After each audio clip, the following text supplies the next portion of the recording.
Hi everyone, this is Dr. David Tranter, and today we're going to be talking about resilience. In particular, we're going to be talking about orchid children and dandelion children and the 10 tips for teaching both. And before we get started, I just want to draw your attention to two great books if you want to know more. A recently published book called The Orchid and the Dandelion by W. Thomas Boyce, and a book that's been around for a little longer, terrific book called The Long Shadow of Temperament by Jerome Kagan. He doesn't use orchids and dandelions as the main concept. He divides kids into high reactors and low reactors, but both books pretty much draw the same conclusions.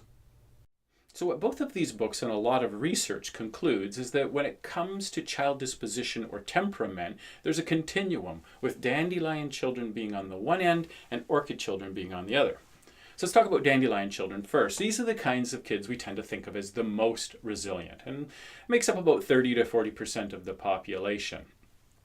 They're quite social, they're comfortable with new environments, they respond well to stress. Even if there is an emotionally upsetting situation, they tend to bounce back quite quickly. Overall, they're less socially sensitive, which also includes that they're a little less socially aware. And the research shows that typically their amygdalas, the part of the brain responsible for the fight or flight response, is less active.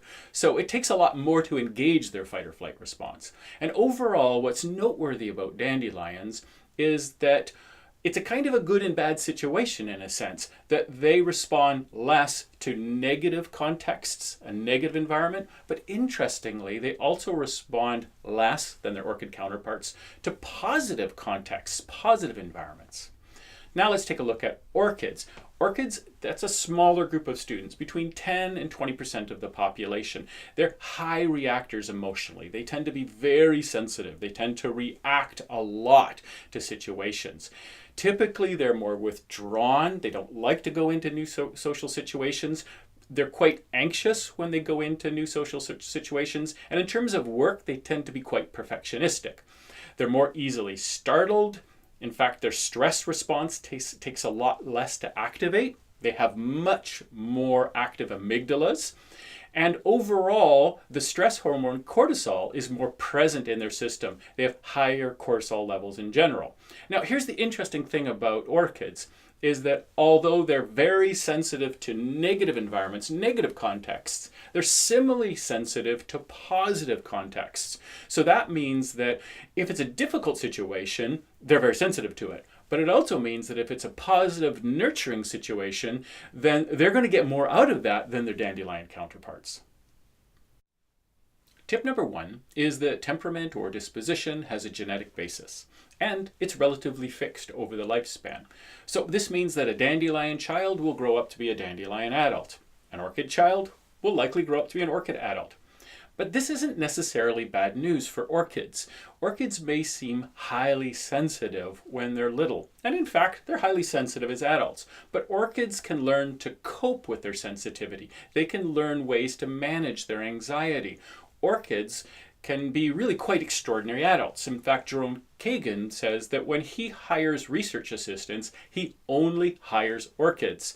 Orchids are conscientious, they're independent, they do fantastic work, and he can really rely on them. So he only chooses orchids when it comes to hiring. Tip number 2 is that environment impacts both types, but tends to impact orchids much more. Orchids are very sensitive to their environment. When I think of this, I think of my 2 sons. My first son, when he was little, his shirt had to feel and fit just right. If it didn't, he couldn't concentrate. He couldn't move on with his day. My second son would emerge from his bedroom with his shirt on backward. And when we pointed out to him that his shirt was backwards, he would just shrug his shoulders and say, doesn't matter, I'll wear it this way. Tip number 3 is that despite the fact that we tend to talk about dandelions and orchids, in truth, it's a continuum with the vast majority of kids clustered in the middle. To underline this point, the concept of the tulip has been introduced to say that most kids are probably tulips with a little bit of dandelion or a little bit of orchid. So be careful as you're looking in your classroom to not simply divide kids into orchids or dandelions. Most of the kids are somewhere in the middle. Tip number 4 is to remember that orchids are high reactors. They tend to be very sensitive to what we say and respond in quite reactive ways. That means that they can get very excited about things, but they can also get very upset, even angry about things. And our challenge is to remain calm. Sometimes when a high reactor confronts us, we might be tempted to confront them right back and match their emotional energy with our emotional energy, but that's not going to help a high reactor. An orchid needs a calm person in the room. The 5th tip is to manage our worry when it comes to orchids. This is really true for parents of orchids as well as educators who have orchids in their classroom. Orchid children can seem very, very sensitive, even fragile. And we can worry so much about them that we can become overprotective. Or we can worry so much that they pick up on our worry, which creates greater anxiety. So we have to be very careful to keep a handle on our worry. It's fair to worry about orchids, but we tend to over-worry about them. Tip number 6 refers to how to best support the learning and development of orchids. Orchids tend to feel anxious when circumstances are unfamiliar and new. They really benefit from predictability and autonomy. When there's a routine and structure that's familiar, it helps reassure orchids. Similarly, when they're given some choice, some control over what they do and when they do it, this can also help with their anxiety. Tip number 7 is one of the greatest challenges when it comes to supporting orchids, and that's balancing protection versus encouragement. Orchids tend to get stressed, and that means that for some of us, when they do get stressed, we might be inclined to keep pushing them, thinking if we can just push them through that stress, they'll be successful and they'll get better. Other people might respond to that stress by pulling back immediately and not challenging orchids to keep going. The hard part is to get that balance right between sort of pushing them to do more, but knowing when it's time to let go and leave them be. Tip number 8 refers to how to strike that balance between protection and encouragement. Whether it's orchids or dandelions, there's no clear set of rules about how we strike that balance right. There's only one way to do it, and that's to know each of our students well. All of them will give off signs of stress. Some might be more overt, like an orchid. Some might be very subtle, like in the case of dandelions. Even two orchids will respond very, very differently to stress. And some who seem overtly stressed, you might know that you can nudge them a little further, while some other orchid will know that you've come to their limit. Now it's time to pull back. The only thing you can do is to know each of your students really, really well.